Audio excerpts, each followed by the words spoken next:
परमपिता बंदी छोड़ सतगुरु कबीर साहेब की जय। सभी धर्म प्रेमी को साहेब बंदगी। आज का सत्संग इस विषय पर है, कमाल कमाली सतगुरु कबीर साहब के बेटा बेटी थे या नहीं थे। इस विषय पर आज चर्चा होगी। इस बात को गहराई से सभी भक्तजन समझें। साहेब बंदगी। सतगुरु कबीर साहब की शिष्या थी। कैसे वो शिष्या बनी, क्या उनका सच्चाई है, क्या उनकी जीवनी है, सारी बात हम आपको इस सत्संग के माध्यम से बताएंगे। आप सभी लोगों से निवेदन है कि आप लोग सत्संग को पूरा श्रवण करिएगा, क्योंकि ये सत्संग बहुत ही महत्वपूर्ण है। इस सत्संग को सुनना इसलिए जरूरी है कि जो पाखंडियों ने, पाखंडवादियों ने, रूढ़वादियों ने सदगुरु कबीर साहब के ऊपर जो दाग लगाया है, जो छवि धूमिल की है, उसको समझना आप सभी को बहुत जरूरी है। परमात्मा सदगुरु कबीर साहब इस जीव को पाखंड से निकाल करके, भ्रम से निकाल करके, अंधविश्वास से निकाल करके मुक्ति का मार्ग बताए, अमरलोक देश का मार्ग बताए। सदगुरु कबीर साहब असली परमात्मा है, वही अमरलोक देश के भी परमात्मा है। तो जब वो जीव को अज्ञानता से निकालते थे, भ्रम से निकालते थे, पाखंड की दुनिया से निकालते थे, तो जो पाखंडी थे, भ्रम वाले थे, अंधविश्वास वाले थे, कर्म कांड वाले थे, उन्हें बहुत दुख होता था। वो सदगुरु कबीर साहब को मिटा देना चाहते थे, मगर साहेब परमात्मा थे, इसलिए कोई उनका कुछ कर नहीं पाया। तो लोगों ने उनके प्रति गलत अफवाह उड़ाई कि लोई जो है सदगुरु कबीर साहब की स्त्री है। मगर सच्चाई क्या है, आप सभी सत्संग के माध्यम से जानेंगे। सज्जनों, सत्संग को पूरा श्रवण करिएगा, तभी आप लोग मूल बात को जान पाएंगे। इसी संदर्भ में 17 मार्च को होने वाली ज्ञान दीक्षा, गुरु दर्शन ज्ञान दीक्षा सत्संग समारोह भंडारे में सदगुरु की परम भक्त श्री राधा जी, उनकी बेटी सोनिया और साक्षी द्वारा बड़ा ही सुंदर सहयोग दान सदगुरु के भोजन भंडारे में सेवा में आया है। खूब खूब आशीर्वाद है। भक्त श्री राधा जी का जो प्रेम है बड़ा ही आगाध है, परमात्मा से, भक्ति से, सत्संग से, ज्ञान से, सत्य से। सत्य असत्य का निर्णय करती हैं, सत्य को पकड़ती हैं। सदगुरु की शिष्य भी बन चुकी हैं। खूब खूब आशीर्वाद है। इनके साथ हरिराम यादव जी, इनके द्वारा भी सदगुरु के भोजन भंडारे में अति सुंदर दान आया है। खूब खूब आशीर्वाद। साथ ही साथ श्री जय भगवान सोनीपत की धरती से, इनके द्वारा भी अति सुंदर दान है। ये सदैव भंडारे में दान भी करते और भंडारे में आ भी रहे। सदगुरु की वो असली दीक्षा लेने भी आ रहे हैं, निराधार की साधना लेने। खूब खूब आशीर्वाद है। सज्जनों, लोई जो थी वो सदगुरु कबीर साहब की शिष्या थी, पत्नी नहीं थी। पत्नी जो लोग कहते हैं वो बहुत बड़ा गलत करते हैं। स्त्री जो लोग कहते हैं वो बहुत बड़ा गलत करते हैं। लोई की क्या सच्चाई है, लोई की क्या जीवनी है, मैं आप सभी को बताता हूं। आप सभी बड़े ध्यान से सुनिएगा। एक समय नदी के किनारे सदगुरु अमृतमयी सत्संग श्रवण करा रहे थे। संगत को साथ संगत बैठी हुई थी, भक्तजन बैठे हुए थे, सदगुरु की प्यारी अमृतमयी वाणी का आनंद ले रहे थे। तब तक नदी में एक लकड़ी की संदूक यानी लकड़ी का बक्सा बहते हुए आ रहा था। लोगों को दिखा तो लोगों ने कहा, संतों ने कहा कि प्रभु वो बक्सा बहते हुए आ रहा है, उसमें क्या हो सकता है? अगर आपकी आज्ञा हो तो बक्से को खोला जाए। तो साहब कहे ठीक है। तो बक्सा तो धार में बह रहा था। निकालने कौन जाए। साहेब संत जो थे वो सोचे कि साहेब तो समर्थ है, परमात्मा है, इन्हीं से कह दिया जाए। संतों ने साहेब से विनती की कि साहेब बक्से को आप थोड़ा किनारे लगा दें। साहेब की दृष्टि जो है बक्से के ऊपर गई, बक्सा अपने आप किनारे पर आकर लग गया। सदगुरु तो परमात्मा है, उनके लिए तो कोई भी काम वो नहीं। जब बक्सा अपने आप किनारे पर आकर लग गया तो संत जनों ने बक्सा खोला तो उसमें देखा कि बक्से के अंदर आटा की लोई में एक नवजात लड़की, नवजात शिशु लड़की जो थी, बच्ची जो थी, वो रखी थी। किसी ने क्या किया था कि लोकापवाद के कारण बच्ची को जन्म देकर के आटा की एक लोई बनाकर लकड़ी में रख दी थी और उसके अंदर एक बच्ची को डाल दिया था जो बच्ची थी। लोकापवाद के कारण, लोगों के डर के कारण, बदनामी के कारण डाल दिया था। और उन्होंने ऐसा इसलिए किया था, लकड़ी में लोई में डाला था ताकि कोई पाएगा तो इसका पालन पोषण करेगा। बच्ची से प्रेम भी था मगर लोकापवाद का डर भी था, समाज का डर भी था। तो उन्होंने क्या किया था कि बच्ची को एक आटा की लोई में करके संदूक के अंदर डाल के पानी में बहा दिया था। तो जब संतों ने संदूक खोली तो उसमें लोई में एक छोटी सी बच्ची, जिसका जन्म ही हुआ था, वो बच्ची दिखी। तो संतों ने कहा ये तो छोटी बच्ची, अब इसको कैसे छोड़े, इसका तो पालन पोषण करना होगा। संत लोग उसे आश्रम लेकर गए, उसका पालन पोषण किए। जब वो बच्ची थोड़ी बड़ी हुई, जब वो लड़की थोड़ी बड़ी हुई तो उसका नाम संत लोग, आटा की लोई में मिली थी तो लोई ही कहकर बुलाते थे उसको। संत उसे लोई कहकर के बुलाते थे। तो लोई जब थोड़ी बड़ी हुई तो उन्होंने पूछा कि हमारे माता पिता कौन है, हमारा जन्म किन से हुआ है। तो संत जनों ने पूरी घटना बताई कि देखो, तुम नदी में बहते हुए जा रही थी, लकड़ी की संदूक में आटा की लोई पर तुम रखी हुई थी, बहती हुई जा रही थी। सदगुरु की कृपा दृष्टि तुम्हारे ऊपर पड़ी और तुम किनारे पर आकर लग गई। हम सभी ने खोला तो तुम दिखी। तो साहिब के दया से ही तुम्हारा पालन पोषण हुआ है, इसलिए सब कुछ तुम्हारे साहिब ही है। तो उस लोई को जब पता चला कि साहिब की दया से मैं बची हूं तो वो अपने आप को साहिब का शिष्य बनाती है और सदगुरु की शिष्या बन जाती है।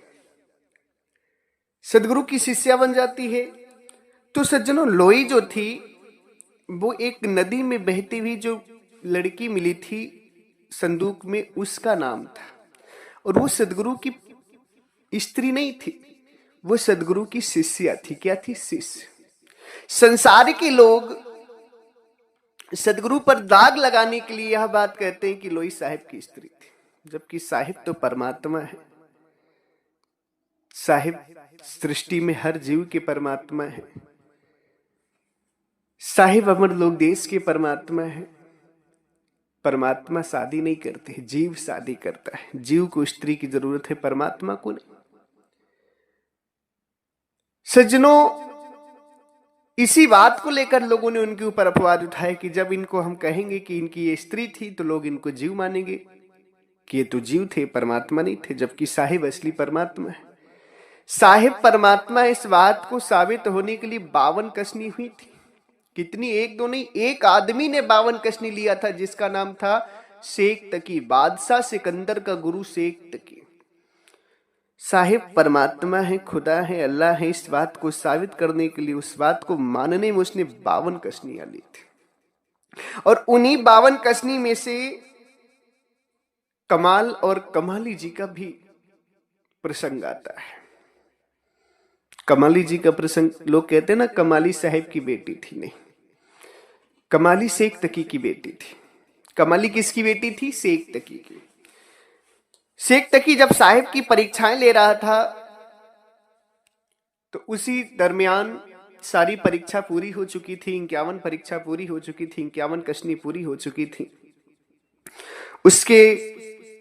उसकी जो बेटी थी वो 7 दिन पहले मर चुकी। सदगुरु का दरबार लगा था, उस दरबार में सभी लोग थे। उससे 7 दिन पहले शेख तकी की बेटी मर गई थी। शेख तकी अपनी बेटी से बहुत प्रेम करता था, बहुत मानता था, चाहता था, बेटी थी उसकी। उसने उसे कब्र में गाड़ दिया, मरी हुई मृतक बेटी की शरीर को। शेख तकी के अंदर विचार आया कि साहिब अगर परमात्मा है, साहिब तो खुदा है, इसमें तो कोई संदेह लग नहीं रहा है। एक हो ना हो एक लास्ट परीक्षा और ले ली जाए साहिब की।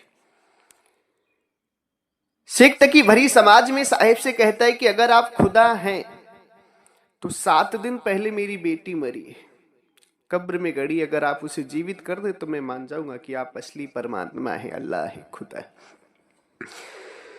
साहिब, बादशाह सिकंदर, सभी संत महात्मा, सभा के लोग, सभी लोग प्रस्थान करते हैं कब्रिस्तान की तरफ जहां शेख तकी की बेटी गड़ी हुई थी। कब्र के पास जाकर साहिब कहते हैं शेख तकी से, शेख तकी अपनी बेटी को बुलाओ। शेख तकी कहता है, शेख तकी की बेटी बाहर आ। कुछ भी नहीं हुआ। फिर शेख तकी कहता है कि हे शेख तकी की बेटी बाहर आ, फिर भी कुछ नहीं हुआ। फिर शेख तकी कहता है कि हे शेख तकी की बेटी बाहर आ, फिर भी कुछ नहीं हुआ। तो साहिब वहां कहते हैं कि बोलो कि हे कबीर की बेटी बाहर आ। जैसे ही शेख तकी कहता है कि हे कबीर की बेटी बाहर आ, कब्र फट गई और बेटी उठकर बैठ गई। इसको देख करके बादशाह सिकंदर आश्चर्य में पड़ गया और वो कहने लगा तालियां बजाकर कि ये तो कमाल हो गया, कमाल हो गया, साहिब तो कमाल कर दिए, साहिब तो कमाल कर दिए। तो उस समय क्या है, साहिब बोले कि चलो इससे आज से इस लड़की का नाम कमाली रहेगा। जैसे ही बेटी को जीवित देखा, शेख तकी उनके पिता थे, अपनी बेटी से मिलने के लिए दौड़े, अपनी बेटी को हृदय से लगाने के लिए दौड़े। तो बेटी कहती है, नहीं, मैं आपके नाम से जीवित नहीं हूं, आपके नाम से तो मैं मर गई थी। जब मैं आपकी बेटी थी तब मैं मर गई थी, अब तो मैं साहिब के नाम से जीवित हुई हूं। लोगों ने बताया ना कि तुम साहिब के नाम से जीवित हुई हो, तो उसने कहा कि अब तो मैं साहिब की शरण में रहूंगी, साहिब की सेवा करूंगी, आपकी सेवा नहीं, आपके यहां नहीं जाऊंगी। तो वही कमाली जो है साहिब के आश्रम पे आके रहने लगी, संतों की सेवा करने लगी। कमाली शेख तकी की बेटी थी, साहिब की बेटी नहीं थी, साहिब की शिष्या थी। और कमाल को जो लोग कहते हैं कि साहिब के पुत्र थे, कमाल की भी यही सच्चाई है। कमाल भी बहते हुए जा रहे थे। उस समय शेख तकी ने सोचा कि ये बहता हुआ लाश जो जा रहा है बच्चे का, तो इसको अगर सदगुरु कबीर साहब को कहूंगा कि जीवित करो, नहीं कर पाएंगे तो इनकी हंसी उड़ेगी, खिल्ली उड़ेगी, इनका मजाक उड़ेगा, लोगों के अविश्वास इनके ऊपर से हटेगा। तो शेख तकी, बादशाह सिकंदर और सदगुरु गंगा के किनारे टहल रहे थे। तो उसी में एक लाश बहती हुई आ रही थी बच्चे की। शेख तकी कहता है कि अगर आप परमात्मा हैं तो जरा इस लाश को जीवित करके दिखाइए। साहिब कहते हैं कोई बात नहीं। साहिब इशारा किए, लाश किनारे आ गई। सदगुरु कहते हैं शेख तकी से कि तुम लोग भी खुदा को मानते हो, खुदा की इबादत करते हो, जरा अपनी खुदा से इस बात को विनती करो, दुआ करो, तुम लोग बच्चे को जीवित करके दिखाओ। शेख तकी ने, मुल्ला मौलवियों ने बहुत कोशिश की, खूब दुआएं पढ़ी, खूब कोशिश की, मगर वो उस बच्चे को उठा नहीं पाए। साहिब के स्पर्श मात्र से भी, कृपा दृष्टि मात्र से ही वो बेटा उठकर बैठ गया, वो लड़का उठकर बैठ गया।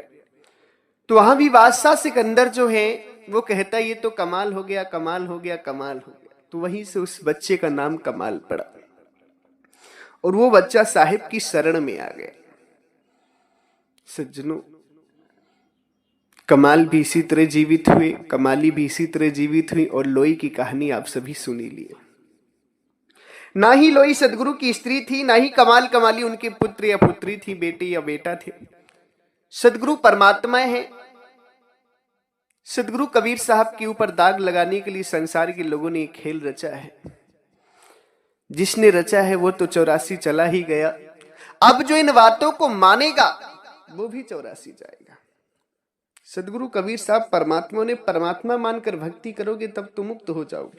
अगर संसार के लोगों की बात सुनकर इधर उधर की बात मानिएगा आप, तब तो 84 चले जाएंगे।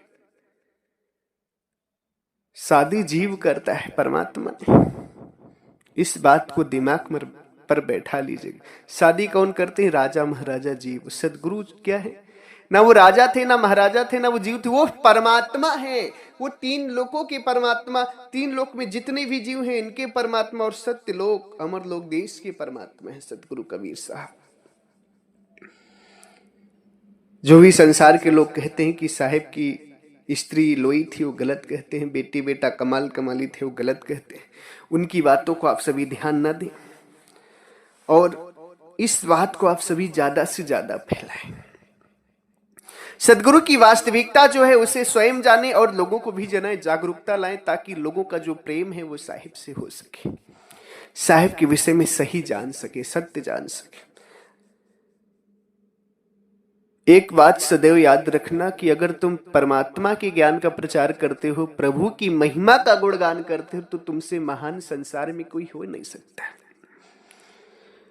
अगर तुमने अपने जीवन में 10 व्यक्तियों को भी सदगुरु की महिमा से जागृत कर दिया तो तुम बहुत महान हो।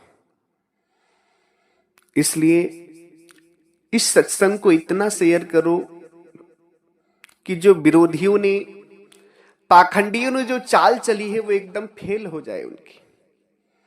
साहिब की छवि धूमिल नहीं, सदगुरु की महिमा का गुणगान पूरे विश्व में हो जाए, हर घर में हो जाए। सदगुरु के प्यारे भक्त जनों, बड़ा ही सुंदर अवसर मिला है। अब तो सोशल मीडिया का जमाना है।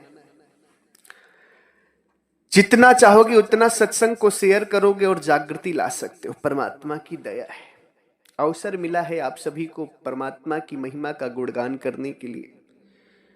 इसलिए जितना हो सके सत्संग को शेयर करिए, ताकि लोग जान सकें कि लोई, कमाल और कमाली कौन थे। लोई, कमाल और कमाली सदगुरु के शिष्य थे, उनकी औलाद या उनकी पत्नी नहीं थे। सत्संग को खूब शेयर करना।